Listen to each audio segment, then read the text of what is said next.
Connor, it's a shame that you don't watch The Mandalorian. Is it really? Yeah. I hear people talking about it on Twitter.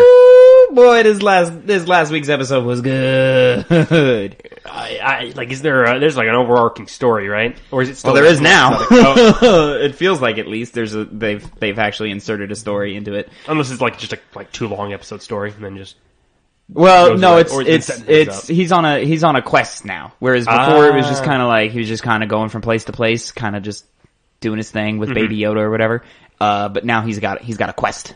Yeah, and it's so much. This season is so much better than last season so far. Mm-hmm. Like I love because I think last season at this point there was like a trilogy of episodes right in the middle that sucked. Mm-hmm. They were bad episodes. Yeah, the trilogy before that and the trilogy after that were pretty good, but that middle trilogy of episodes terrible. And these aren't. I say trilogy. None of these episodes were connected. Yeah, it just happened to be. It was just three in a row. There were 3 duds in a row, and then there were 3 okays in the beginning and 3 okay / pretty good ones at the end. This season, they've all been good, with maybe the exception of 1 or 2. And even though they're lesser, they're still not the duds that we were seeing last season. Just those weren't as good as last. Yeah, there were episodes last season where I was like, I don't know if this show is the star show that they want it to be. This season, I'm like, oh yeah, this is some good Star Wars right here. Pumped it up, yeah. This is some good Star. Oh, dude, it was so good. And as a Clone Wars fan, we finally got some Ahsoka Tano. Oh, is she in the show now? She's in the show now, Connor. Oh, okay. It took kind of long enough. She's probably only going to be here for this one episode. She might come back at the end. Probably a recurring character, someone like that. I would hope so. A fan favorite. Well, she deserves her own show / movie or whatever. Mm-hmm. There's enough growth that character has had and can have that I think it would just be fantastic. Is she just salty at everything? She just kind of hates everything at this point? No, she's a little less joyful than she used to be, but it's more solemn. She's still a smiley character. Yeah. Still a nice character, Not lost all her just, all the bad things that have happened to her. Yeah, she's just a little more pulled back is the wrong word. She's a little more reserved now. Yeah. She's a little more reserved. And I think also because she's being played by Rosario Dawson in The Mandalorian. Oh, okay. And I think her performance was really good because it felt like an extension of what we've seen before. Yeah, right. So she didn't do the voice for any of the previous versions. No, it was a different woman for every other version of Ahsoka. Okay, yeah, that's what I assumed. But yeah, this yeah. Is that what makes this episode good? Is Ahsoka? No, I think it was genuinely very, very good. There were more because Ahsoka is obviously quasi Jedi. The Mandalorian is more of a Western themed Star Wars show. Because of Ahsoka's presence, we were able to add some samurai type elements to it. Samurai stuff. Yeah, so it we got a lot of small village defend the town with swords type stuff. And it was Magnificent Seven type stuff. It was the shots they were framing and the style they were going for and some of the tone. Tonally, it felt kind of samurai-ish. It was so good. They answered some questions that we've been having since the beginning of the show. Yeah. And then they asked a few new questions, which are all interesting. And I'm like, this is great. I'm happy with where the show's going. I hope it continues on this episodes are there? There are, last season was 8, and I believe it's another 8. So we are round the bend. Yeah. Of the halfway mark. It's 6. We're at 5. That was episode 5 that happened last week. So this next week will be 6. Mm-hmm. But it's good. God, I love that. There's some great sword lightsaber action in it. Oh, I wasn't expecting that for this show because the show has always been at a lower budget than the movies. Not that I don't think it's that hard. I don't think it's that hard to make lightsaber effects anymore. Yeah, but it's obviously it seems high production. The Mandalorian. It seems like there's more money put into it than other stuff. At least for the first episode. It's like a highly produced Star Trek. Yeah. Also, having only 8 episodes probably makes that a bit easier to make it look nicer. Sure. Yeah. Well, they're also doing the that new technique where they're not on green screens or anything. They're not even, for the most part, they're not on real sets. They're on LED sets where like it's just a bunch of like huge screens, and then they match the perspective of the environment to the camera. Oh, okay. So like next level, the actors can kind of see it, even though I think it's a little bit askew from their perspective. But like, it's next level green screen. Yeah. So it's to just make it feel a little more real from the camera perspective. Anyways, Connor, that's enough of The Mandalorian. Yeah, enough of The Mandalorian. Enough. The second time I think it's been an intro, actually. I don't know. I don't think it is. I don't know if I've talked about it on the show. Huh. Anyways, let's get right into it, Connor, because this is the Two Penny Gamescast. What's poppin', players? Welcome back. I am your host, Tavin Bothel, here with my good friend and co-host, Connor Elliott. Say hi to the people, Connor. Hey, guys. How's it going? And the gist of the show is, ladies and gentlemen, every week, me and Connor come to you with two topics, two pennies, and we give you our 2 cents on them. This week, Connor, we are going to start off... Oh, I didn't take the time code for when we started. It was like 5 minutes, and I'll say like 30 seconds. It's somewhere around there. This week, Connor, we're going to jump right into my first penny of the day, and that is Square Enix has announced a work-from-home order, a permanent one. Square Enix, this is from their website, Square Enix to make work from home permanent as of December 1st. Square Enix Co. Ltd. currently enables work from home and will officially offer a permanent work from home program to all executive officers and employees as of December 1st, 2020, rather than utilizing work from home solely as a means of preventing infections during the current pandemic. The company will establish it as a permanent and core program among the working styles it accommodates. In doing so, the company hopes not only to create a flexible and diverse working environment, but also to further bolster the productivity and help employees achieve the optimal work-life balance.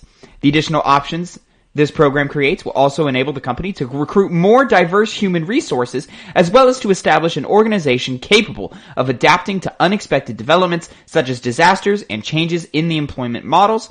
By adopting a new style of working for a new world, the company will enable employees to unleash even greater creativity as it continues to provide its customers around the world with content and services that fulfill their expectations. In doing so, the company will strive to further enhance its corporate value.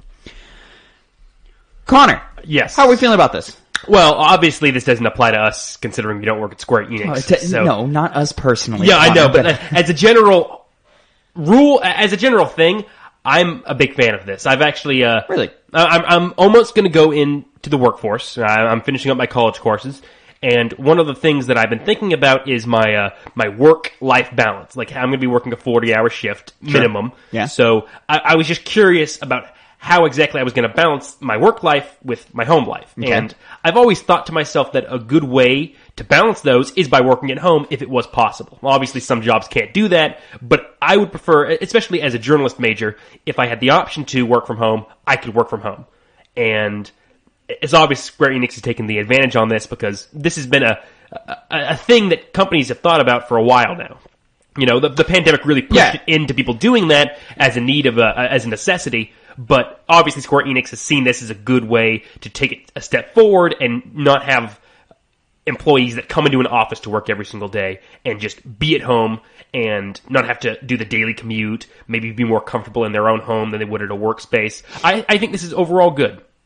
Yeah, I agree with you. Yeah, I think at this point it's pretty clear this pandemic isn't going anywhere anytime soon. We should definitely look to be having to live with it for at least another year. Probably at the minimum at this point. And I think Square Enix getting the jump in order to sort of accommodate for this longer period of time that people need to work from home. I think it's a smart move. Getting that that early bird gets the worm type thing. The resources they're going to have to put into that to make sure it's stable business wise, I think will help them in the long run, especially if this pandemic turns into just kind of how things are now. And when you relate that to, like you were saying, the work-life balance and how deep crunch works in the video game industry, especially on the development side, I think it helps to be able to separate yourself from the office. I do hope that these devs don't it doesn't have the opposite effect on them in that they can't escape it, because some people like being able to escape work and not, go to a different place. Yeah. This is where I work. This is where I live type thing. That's a case-by-case basis. And I think for the most part, I think when it comes to crunch, it's how am I going to leave the office when Ted got here before me and I'm trying to leave before him, but he doesn't look like he's stopping anytime soon. And management has been here for the last 3 days and hasn't left the building. I guess I'll stay here too and keep working as well. Yeah, that not having really that exert itself on the employees over time. Not having that social pressure of just being like, ooh, I feel like an asshole for leaving, I think will help alleviate some of that. I see some issues with this, such as some people, as you said, people like to have, their home where they live and they spend all their free time, and then work where they work. And combining those two things, I could see some people saying, well, I like to socialize at work, I like to get out of the house, this is my excuse to do so, and moving permanently to the home may complicate that. And obviously some people have problems at home, and work can serve as an escape sometimes.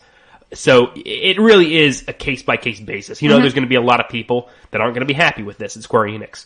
And if it starts extending to other companies, specifically video game companies, it'll probably be the same thing. I do think broad strokes, though, this is a healthy move. I believe so. In the general top-down view. Mm-hmm. So I think good on you, Square Enix, for making this call. I hope more follow suit. I would argue, this call probably should have been made a little sooner, but good on you for doing it. And as far as I know, really being the first one to say, hey, you can do it from home. Yeah, this is the only one I think that has done it. Like, they've obviously had... It's the only big one that I've seen. Yeah, definitely in that AAA space, it's the first one to say, hey, everybody work from home. Yeah, that's true. Permanently. I mean, I think that should be specified, because I know Larian Studios had been working from their home. They're the people that made Baldur's Gate 3. Okay. And they were just talking about how they've been dealing with the pandemic by having their employees work at home, but it never seemed like it was a permanent thing, but rather just a thing they were doing until the pandemic let up. So, with companies like that and Square Enix moving towards promoting a work-from-home environment, we could really see that bleed into other companies as well. It's good stuff. So, with that said, let's go ahead and move into our second topic, your first penny of the day, Connor. Red Dead Online is going to become standalone on December 1st. Another December 1st update happening. Yeah. So this is an article from The Verge by Andrew Webster. Red Dead Online will be a standalone game starting on December 1st. The multiplayer portion of Red Dead Redemption 2 will be a standalone game starting next month. Developer Rockstar Games announced that the mode called Red Dead Online will be available to purchase separately on PlayStation, Xbox, and PC starting on December 1st. And then in quotes, or in brackets, it'll be playable on the next-gen PS5 and Xbox Series X via backwards compatibility. To start, the game will be relatively cheap. Rockstar will be selling RDO at an introductory price of $4.99, starting on February 15th, 2021. Starting on February 15th, 2021, that price tag will shoot up to $19.99. You may also need to clear out some hard drive space to fit that game, which will clock in at up to 123 gigabytes of space. It will also include the option to purchase the main story campaign. Mm-hmm. I really do like this is a side bit. I like that it's 123 gigabytes for 123 gigabytes. That's just that's satisfying to see. You like seeing that? I'm a little nerd like that. But Connor, Red Dead 2, it's online. It's its own thing now. Yeah, or will be.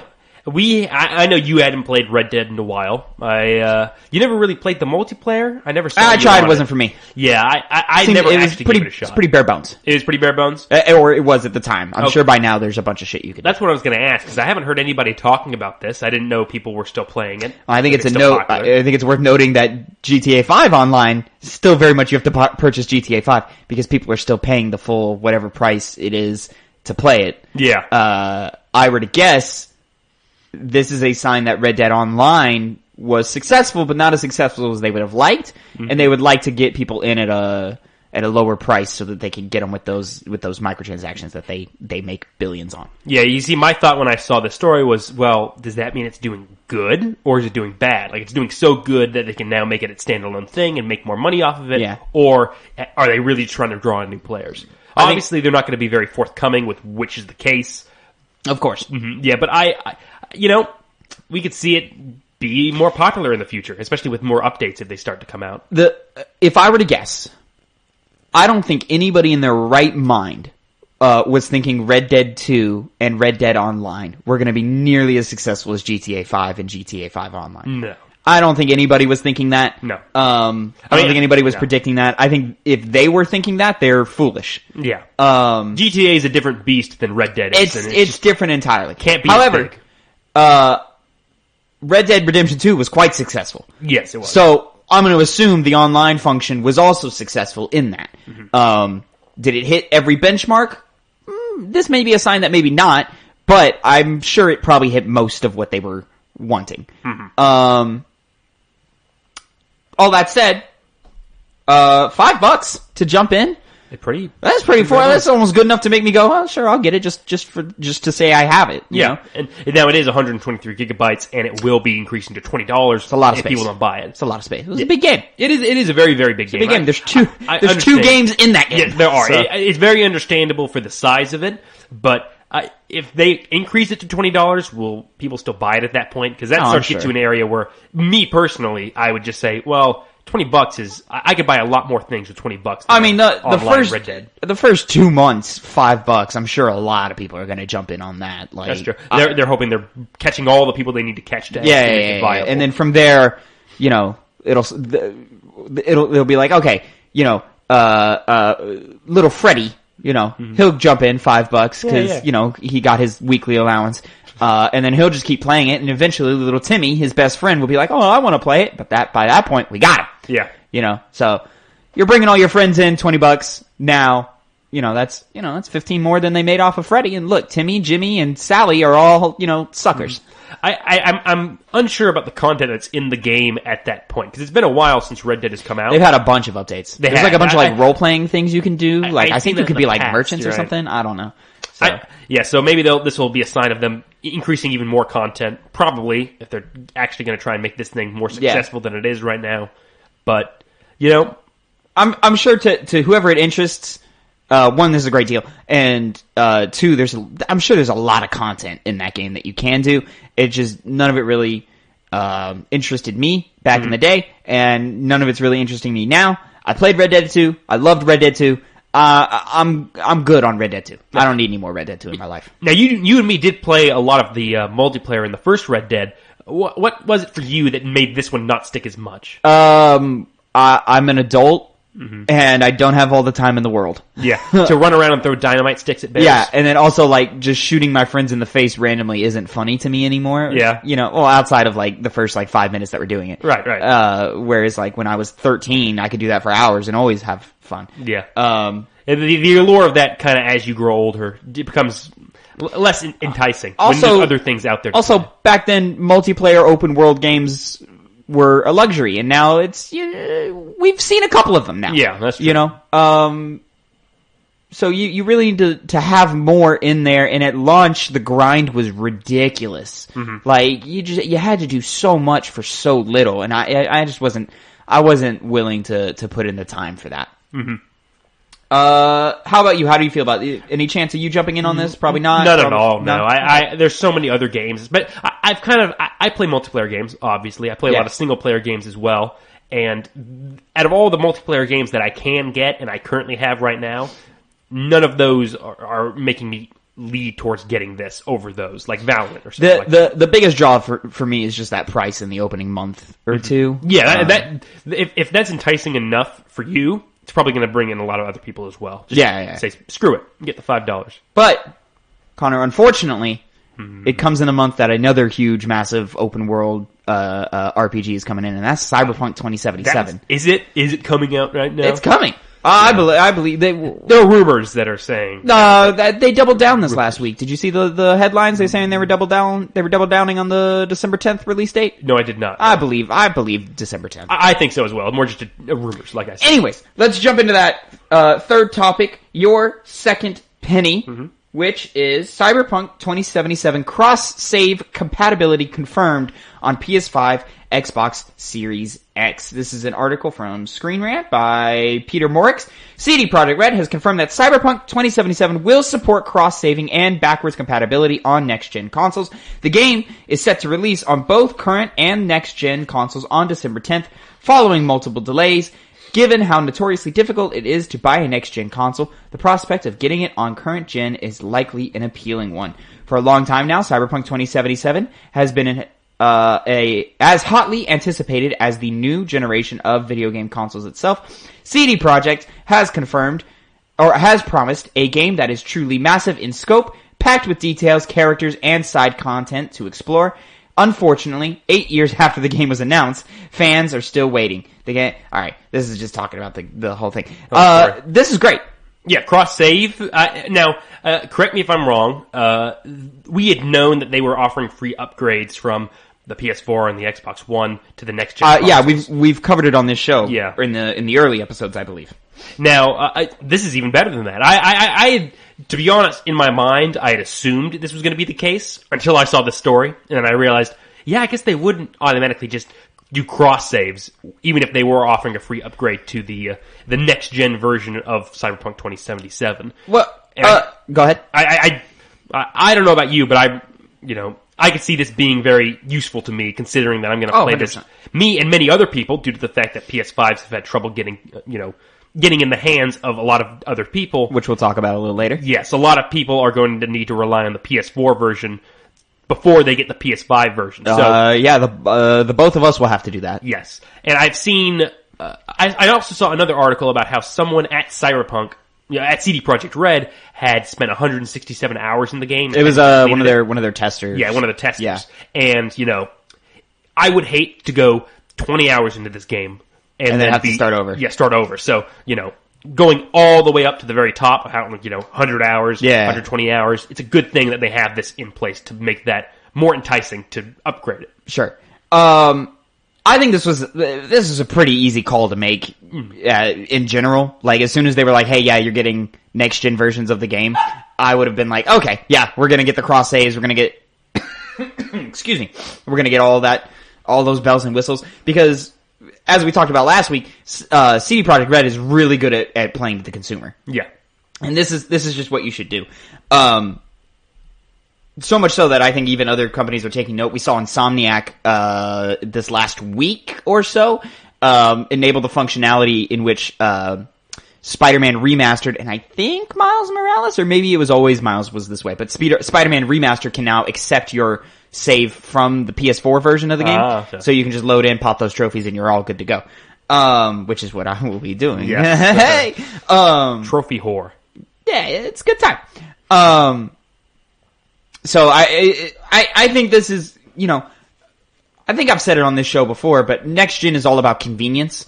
Playing what you want, where you want, the way you want to. And I think this is just a general step that these AAA studios need to get with the program on. Yes, transitioning is very important if you're going to really amp up the convenience by making, everything kind of bounce off each other. Absolutely. Last gen and current gen. It's also worth noting, we just want to go ahead and throw this in here while we're talking about Cyberpunk and CD Projekt Red. We're kind of cheating a little bit, with our format, but same title, same, it's related. Cyberpunk 2077's DLC, reveal has been delayed until after launch. You can find this. We're pulling from an IGN article, but it's pretty clear that it's just, hey, batten down the hatches, lock down, let's get this game out before we even start looking at what the future of the game is going to be. I mean, we got news a while back that multiplayer wasn't going to be available at the day of it's release. Coming next year or maybe even later down the line. Yeah, so and that's just a good thing. Obviously, they've had the accusations or, the instances of crunch happening. Yeah. And if they were just going to make that worse by having a big reveal for something that's not going to even come out for a while, it's kind of just a waste. Well, I think they also know that people are coming for the big 60, 80 hour game. Yeah. And, we don't need to be bogged down by, DLC roadmaps or multiplayer modes. Like, just give us the goods. We want another Witcher 3 in terms of what Witcher 3 did for gamers. And if the DLC is like Witcher 3, where they had that one where they had just a whole new map, just take it. Bro, imagine that, but with like some like multiplayer elements. Yeah. Oh my god! Like, what if these things are one and the same? I am confused about what the multiplayer elements are going to be. Is it going to be like a online team deathmatch? Is it going to be free roam? Is it going to be set in its own universe like Red Dead and GTA? I think they've detailed it somewhere long time ago. It's not worth looking up. We'll get to it when we get to it. You know. Yeah. Now I never asked you in private, but what you're getting this on the PlayStation? Yes. Okay. So I want that trophy. I know all our other friends were going to get it on PC, and I knew we probably weren't going to be playing with them when the multiplayer eventually does come out. So knowing them, I doubt they're even going to touch the multiplayer. Glenn mentioned it at one point. Oh, really? Yeah, but just it'll be 6 months later. Like, I doubt anyone will have interest in it. Like, in terms of those guys that are friends, but and even then, like, if it does become a thing, maybe there's a way I can play it on PC or something. I don't know.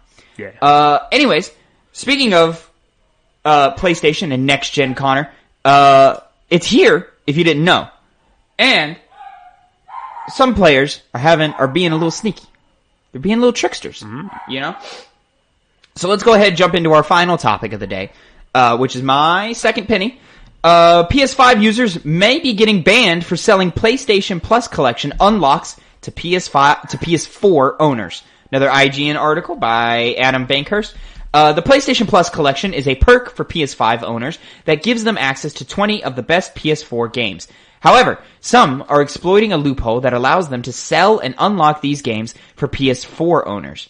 As reported by VGC, auction sites like eBay have multiple listings of people offering the chance for them to log on to the buyer's PSN account, unlock the PlayStation Plus collection games on PS4, and then logging out.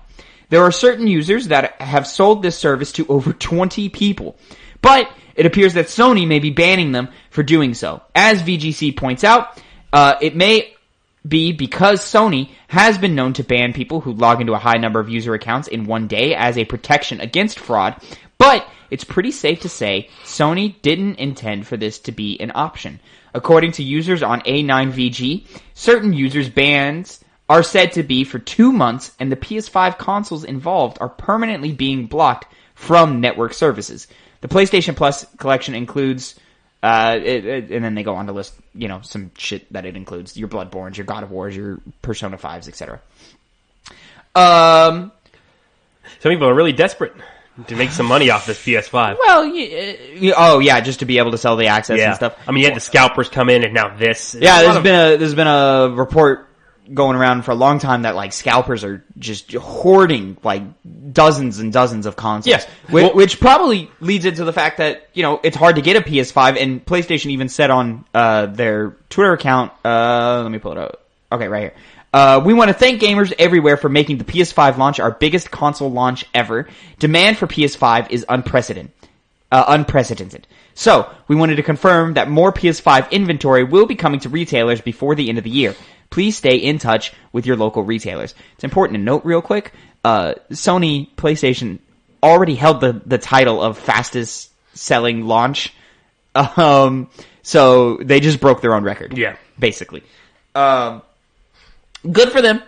It's great that the PS5 is a hit. It's great that so many people want it. It's shitty that people keep scalping all these consoles off and selling them at crazy large prices. I saw, I don't know if it's a meme or a joke or like an internet thing, but someone was like, hey, I'm gonna find you and I'm gonna rob you. Okay. and then he sent him like his address or whatever and said, I'm coming, I'm on my way. Once again, internet stuff. So you don't know how much is that is true. Apparently that guy who, by the way, if people hadn't seen it, it originated from the Twitter post of a guy who had, 20 PS5s stacked up, saying, hey, selling them for obviously an increased price. Yeah, something like that. What you just said happened. Apparently, people actually stole from him some of those PS5s. Now, obviously, who knows? I have no sympathy for that asshole. Neither do I. But, I mean, it did happen. He didn't get hurt, but that kind of leads to another problem with them announcing that they're going to be doing more for the holiday seasons, PS5s that is. Yeah. Are they doing anything to exactly fight scalpers? Are they doing anything Probably to make... not. They could just make it to where, it's an individual purchase. Like, you get one PS5, you can't get two if there are two available. Yeah. But, I don't know, I haven't seen anything Here's the thing, like that. just everybody be patient. You'll get your PS5 eventually. Don't play into the scarcity of the item. Don't buy it off of someone else for $600, $700, $800, whatever price they're setting bucks. You know, Please don't do all of that. Just wait, be patient, get your $400 digital edition or whatever, or your $500 physical, whenever you can. It's fine. Most of the games on PS5 are coming to PS4, so you're probably good. You're probably good. But what were we talking about? How about these users getting banned, Connor? How are we feeling about that? I mean. At the end of the day, if you buy a product, you're paying for the product itself. So if you're going behind people's or the company's back, usually I'm not. There's some terms and conditions things that you've agreed to, you know, right? Yeah. So, and that includes not just selling these things to random people, taking advantage of the fact that you have a PS5 to cheat them out of some money. Absolutely. Once again, I've been pretty consistent in not really supporting companies over the normal people, but this is one of those situations where just buy the You're PS5. Breaking the rules, man. This is a bit too much. Just Yeah. buy the PS5, take advantage of the services that it gives to you, and leave it at that. Don't do anything else. Yeah. Mm-hmm. So, anyways, Connor, that's about all we got for the news today. Very quick. It was very quick. Well, we're ramping down in the bigger stories, though we still got some good stuff in here. Mm-hmm. So, Connor, let's go ahead and jump. What have you been playing? Well, I last week said that I started playing Cindered Shadows, the DLC for Fire Emblem. I beat that last night. Lovely. And what'd you think? I enjoyed it overall. I had told you I had difficulties with playing it on hard. Yeah. I just changed it to normal, and when I Cakewalk. easy, so easy. Yeah, it kind of sucks because I wish I could play on hard, but I know that if I did, I would have been stuck on that forever. I would have hated that DLC. That's why I never finished my my maddening playthrough of the main game, because I just fuck that, man. Yeah. Fuck it. I don't have time. I don't have patience, and I hate it. Right. So I completed it. I have some major issues with the DLC. Really? So I didn't know going in, correct me if I'm wrong, because I didn't jump into my usual storyline after I beat the DLC, so I haven't been able to actually see the characters in that version of the game, the DLC characters. Okay. But from what I've gathered, it kind of just treats it as though it didn't happen. It's just, and that all the things you went through beforehand are just irrelevant. It's more of just like a little side story. It's not important. I think because there's no actual moment in time in the game. It's obviously before the time skip. But there's no moment in there to where it's like, okay, that event happened. Yeah. Well, canonically, it takes place in between chapters 4 and 5. You got the weapon, and that's it. That's where it starts. Yeah. And I feel like they could have just, Which remind me, that's obviously that's after you get the big important weapon, but it's before the time skip. Yeah? Yes, way before the time skip. Yeah, so, you're still looking at what, 3 months of time, in-game time? Yes. That could be? And so. I just don't see a reason why they couldn't have just, if you played the DLC, just assume that it happened in between that point. And it's worth noting, we got some hammering going on. We're putting up some Christmas decorations in the back, and it just nothing can be done about it. I'm sorry. Yeah. So I was kind of upset knowing that I'm just going to jump into the game and it's going to act like all that stuff we went through and the introductions to those characters are just going to be forgotten in exchange for convenience. But I feel like it could have just assumed that you did the DLC. And in between Chapter 4 and 5, make those characters in the DLC available in the main game and continue on as if though that happened very, very quickly. I think the thing is that you can from the main game, you can access those characters from the beginning. From the beginning. So, I think that's a convenience on the player's part, because you've still got your normal relationship system happening with those characters. Yeah. So in order to not hinder the player in rushing to get B ranks or whatever, here you have your full time with these characters, so you can do whatever you'd like with them. Yeah, I understood that part, but me personally, I felt like also you want those guys from the you want those guys from the jump. You want them in your party as soon as you can. You see, I would have been fine with getting them. It's only Chapter 4 when they would after Chapter 4. I'm talking replays. In terms of replays, yeah, maybe, but the rest of the game, you have other characters that join in later on in the campaign. So I don't That's see true. a problem. The more teacher or the staff of the school and stuff, yeah, those join your party later. But so, it's a gripe that I have personally. Some people may not have that big of an issue with it. I think it's a generally fair gripe. I just think the level of writing in Fire Emblem in general would dictate the choice they made. Mm-hmm. Writing and tone, Tone, it makes sense. It seems just out of place whenever I play the. Also, is anybody like how many times are you going to go back and replay the DLC? See, never. That's why it's like a one-time beat thing, and then they could have just inserted it. In another because I played it the one time. I remember I think the major elements of it. Yeah. But like I don't remember the smaller things that happen in that, and there's some like double agent, triple agent type stuff. There's some like betrayals that happen. I don't really remember what happened in those sense, but like the big like plot moments I remember. So like it has no. If I were to load up a new playthrough right now and Happy was like, yeah, you remember the time so and so did this? I'd be like, fuck no. And I'm not gonna go and play that DLC, even though it's only a couple hours long. I'm not gonna go play that DLC to remind myself of it. So. But you see, that's where I differ. I wish they would bring that up because it's something that I experienced, and you shouldn't, in my opinion, have a reason to just disregard that for convenience sake. But it's fine. Beyond that point, though, I enjoyed the content of the DLC itself. It was very fun, even though it was, in terms of difficulty, a little unbalanced. In moments, yeah. Yeah. I'm looking forward to building relationships with them in the base game and connecting them with other characters in that, in your house. There are some great relationships that build between those DLC characters and the main cast there. Yeah. So, I'm excited to hear. So you're gonna jump through, you're gonna finish up, your Golden Deer path, yeah? Yeah. Great. So I'll definitely be doing that. But beyond that, Three Houses DLC, finishing that up, I jumped into a little bit of Oblivion.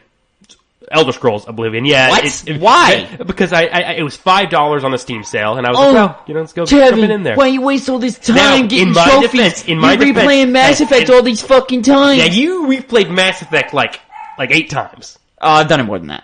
Dozens. I was over-exaggerating. Dozens of times. I was over-exaggerating with the 8 times, Tavin. Yeah. Well, it turns out your over-exaggeration was unrepresenting of my personal choices. Apparently it was, yeah. So I jumped into that a little bit. I couldn't help but think, even though I like that game holds a special place in my heart, because that was the reason why I bought an Xbox 360. Why the fuck are you wasting time with Oblivion? But, I was playing that game and I kept thinking to myself, yeah, Skyrim just does it better. Yes, yeah. Skyrim is better in every way. No, I've always known that, but playing it after I played Skyrim and I haven't touched this game for years really puts that into perspective about how much better this game got. Stiff, the menus are a mess. Yeah. There's a reason I could never go back because Skyrim was my first Elder Scrolls game. You can't go back. You just can't. It's damn near impossible. You can only go back at least from my perspective, if you played those old games. But yeah, you might be able to go back if you choose to you have to go all the way back and then see the evolution of the franchise. Yeah. But who has time for that? But beyond that, I haven't really been playing much else. I don't know about you. I don't have much new to say. I've acquired the platinum for Miles Morales, at least the PS4 version. When I do get a PS5, I do plan on re-platinuming it. It's fun. It's good. It's easy. Fun game. I don't like that there's a New Game Plus trophy. You have to beat the game in New Game Plus to get the platinum. Don't much care for that. Yeah, that kind of just repetitive. It is, especially. But it's not painful because the game is short, especially when you're skipping cutscenes and you've already done all the side content, so you're just rushing from story mission to story mission. And I'm assuming New Game Plus is easy as well. It is, but it also unlocks the next highest difficulty, which isn't that different from the other difficulty, especially when you have all your abilities and your personal skill level is already all the way up. And I'm dodging bullets, I'm dodging all these things, I'm getting 100+ combos, out the fucking wazoo. It's easy, man. It's when you're an elite gamer like me, you're crushing these Spider-Man villains, you're crushing them. Yeah, elite. That's what he said. You're crushing them. You are a trophy gamer, so. I am. I've got 51 platinum trophies now, Connor. How many platinums you got? Not enough to care. The indication that I shouldn't waste my time on trophies was when I did Tales from the Board. No. When I did Batman, the Batman Telltale games, and I didn't get the platinum for that. That's the the Telltale screw problem. that happened there. That's that Telltale problem. I Yeah. mean, you would just replay that last chapter, or even just replay the ending of it. But that's an indication that, maybe something's telling me that I shouldn't do that. So, but Connor, we did in this last year. We've gone back and we've replayed Resident Evil 5, and we got that platinum together. well, you see what I thought. How was that experience? Better than Terminator Salvation. and Resident Evil 5 is like, you can make some claims that it has a lot of problems. There are issues. The game has issues, but it's a fun game. But it's a fun game. It's a fun Terminator game. Salvation is not. No, that's a bad game. That's one of the worst games I've ever played in my life. Yeah. So whatever is next for the platinums for you, what would that be? It could. I've got a big ass list. I've got, Persona 5. I'm closing in on that. I'm like halfway through that game. Let me think. I'm toying around with the idea of platinuming Valhalla. I do plan on working my way back to Final Fantasy VII Remake, Metal Gear Solid 2. I want to get MGS2 and MGS3 on the Vita because it's different trophy sets. Mm-hmm. And I love those games so much that I'm willing to do that. When that Mass Effect remaster comes out, eventually I'll get those. I got a list, Connor. I got mad games that I'm trying to platinum. There's other ones on my console that I'm planning on getting back to, and I just haven't yet. I would guess so, yeah. Other than that, I've been playing more Valhalla. Not much more to say that I haven't said already. The more I play it, the more I like it. It took a narrative turn that I now understand what everybody was saying, and I'm not sure how I feel about this turn yet. I need to get deeper into it. I've only I'm like a couple hours into that narrative turn. How did it, what were people saying? Were people saying it's good or bad? People were like, people were saying, I liked it okay until I got to a certain point and then I loved it. And I'm like, okay. I don't love this choice yet. But let me keep giving it time. Overall, I'm still enjoying the combat. The deeper I get into and the more abilities I unlocked, like I theorized, the better the combat gets. It becomes less hack and slashing. You get to plan things out a little better. Mm-hmm. I mean, my continual gripes of this game from the ones I mentioned in our Miles Morales review episode still hold true. But my biggest deterrent in this game is just the lack of polish in it. Oh my god! Still coming from the PS4's capabilities, or is it just the game itself? I assume it's the PS4 version of this game that's so bad, but there's still reports of next gen versions being pretty damn glitchy as well. Really disappointing. Part of me assumes this is partly because of the pandemic and Ubisoft wasn't willing to push this game, which probably was a smart idea. Because Assassin's Creed has always been a fall game. But yeah, I'm really disappointed in the lack of polish in it. But still enjoying it. I still like the main story a lot. I like the like main cast of characters. We go out, we branch out, we meet all these side characters, and some of them are kind of hit or miss. Some of them I like, some of them I couldn't care less about. But yeah, overall enjoying it a lot. Still playing Hades on the side. Yep. Connor, I beat Hades for the second time. The second time I've beaten him. Surprisingly with the bow and arrow, which is like the weapon I'm least good with, aside from the gun. And did you just get the bow and I'm just gonna try the run with this? Yeah, they have a thing. They have a thing where every run a new weapon has a boost on it, in which it boosts the currency you're getting for upgrades. So I grabbed it because it had the bow had that boost on it, and then I just ended up crafting a really good build, and I just made it to the end, and I was like, I'm here. All right, cool. I am at a point where I'm playing because there's different upgrades you can have, but you have to swap them out depending on what they are. So, for example, one of the major upgrades that you have to get is your Death Defiance upgrade, in which when you die, they give you a percentage of your health back. And then they give you a token, and when you defy death, you lose that token. There is a other upgrade that you can swap that out for called Stubborn Defiance, in which you have a token, but you have one for every room you enter. So if you die in room 7, you'll come back when you enter room 8. You have your Defiance again. Whereas the normal upgrade, you can get it up to, I have 3 tokens to last the entire run. So, if I have trouble with one boss in particular, for me it's Hades, because for the most part I'm beating everybody's ass. I can have up to 3 or even 4 with another item, Death Defiances. So then I could just fucking wail on him all I want.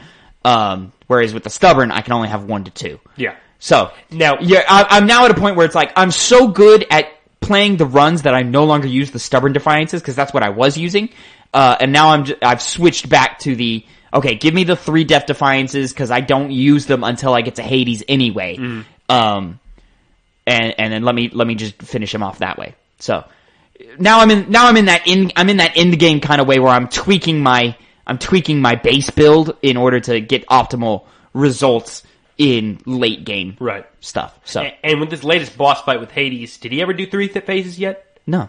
I've seen 3 phases somewhere, Tavin. You keep playing, you gotta run into that. I don't know where you got this. I want if he ever pulls out a 3rd phase, I'm gonna be pissed. I'm waiting for that to happen so I could just be justified because I know what I saw, and I'm starting to second guess myself because you haven't run into that yet. But I've seen it. I've seen 3 phases. I've seen 3 phases. I think you're tripping.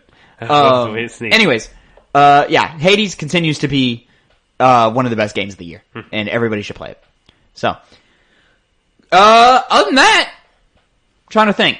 What have I been doing? Oh, I've been playing some Halo 4. Halo 4 joined the Master Chief Collection on PC. I've been playing some Halo 4. Dude, Halo 4 is good.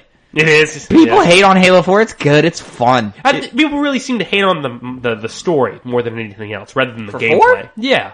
People kind of like... I don't know. For 5, that's true. For 5, it's definitely true, but it seemed... I don't think anybody hates on the 4 story. I thought people said it led into that direction to where 5 No, is. usually 4...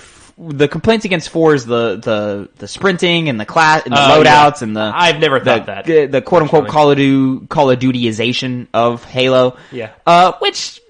arguable, but I think, that core Halo gameplay still stands true. Yeah, that always came forward above all the bells and whistles and stuff. And to me, Halo is a cycle of 3 different combat factors, and that is shooting, grenades, and melee. Yeah. And ever since Halo 2, right? Possibly. I think it was Halo 2. No, even Halo 1. They've tried to implement a 4th pillar into that, and that's usually like random pickups, so like your invisibilities or your overshields, etc. In Halo 3, it became your bubble shields and that. Reach, it was your Spartan ability or your armor abilities, and then in 4 they have something similar to that, and 5 they have another thing. I feel like that 4th pillar has never really worked until Halo 5. So, having the like, it's got loadouts and all that shit, it's just, it just means I start with a battle rifle. Everybody starts with battle rifles because the battle rifle is the best weapon in the game. Yeah. So, like, everybody just plays with the battle rifle. You can use the other weapons if you like the other weapons, and you can still, rack up some nice kills, but, the battle rifle is where it's at. My only issue with the battle rifle is that I've always just never liked how it feels when you shoot it. Like, sure, it gets me kills, but I never feel like... It feels different in every game. Never feels... But I never have been like... Come play Halo 4 with me. It feels real good in Halo 4. I'll try that one again, because it's real power... Like my memory has never been that. I feel like the sound effect is what's killing you. Yeah. Nah, in Halo 4, it's a loud bang. Okay, maybe it's a big bang. It doesn't feel as satisfying as loading a clip of an assault rifle round. The assault rifle, at least in Halo 3, the assault rifle is so soft. It's such a soft, little... Yeah, and that was my least favorite of it. I liked it. I remember liking 4 the most out of all of those, so, just a feel thing for me with the guns in that game. Well, if you play with the assault rifle in Halo Reach, you're basically asking to get your shit handed to you. Oh, that gun is a fucking waste of time. And DMR and battle rifle. All the way. Also, Halo 4, you have all the guns. You do. All of them. You got your BMR, you got your DMR, your BR, your assault rifle, you got your carbines, the only thing it's really missing is the plasma rifle because they changed it out to a storm rifle and it's terrible. It sucks. Nobody likes it. Plasma rifles themselves were never really that good. Yeah, but they worked. That's true. So, anyways, that's gonna be it. That's probably gonna be it for us this week. Quick episode, not quite reaching that hour mark like we usually like, but it works for us. And this has been your Two Penny Gamescast. Catch us every Monday morning, 8 a.m., SoundCloud and YouTube. I've been your host, Tavin Bothel. And this, Connor, is where you say bye to the people. And what episode is this again? It's 19. 19. Nice. Did I say it at the top of the show, or did I forget it at the top of the show? I couldn't remember. That's why I was asking. I definitely didn't see it here at the end, and you caught me there. You got me there. So gotcha, yeah. I feel like I said it at the beginning. Maybe I didn't. You may have. Who knows? What does it matter? Oh, as a reminder, we'll just put it here at the end. Next week, it's going to be a little bit different than usual. We are going to be doing a predictions episode for the Game Awards, which are happening December 10th. Next week, what day is it? Today's the 29th. I got to do math. So next week's episode will be what, on the 7th? Use calendar. 8th? It's a Monday. Game Awards are Thursday night. It would be a 7th. The 7th of December. Bam! There it is. So the December 7th episode is going to be a little different. We're going to have fun. I'm going to crack open one of them beers again, like I did with our top 10 PlayStation 4. We're just going to kick back. We're going to have fun. We're going to make some predictions. We're going to predict awards. We're also going to predict announcements. We're going to make a little game out of it. We'll explain all of this next week. But until then, say bye to the people, Connor. Later, losers.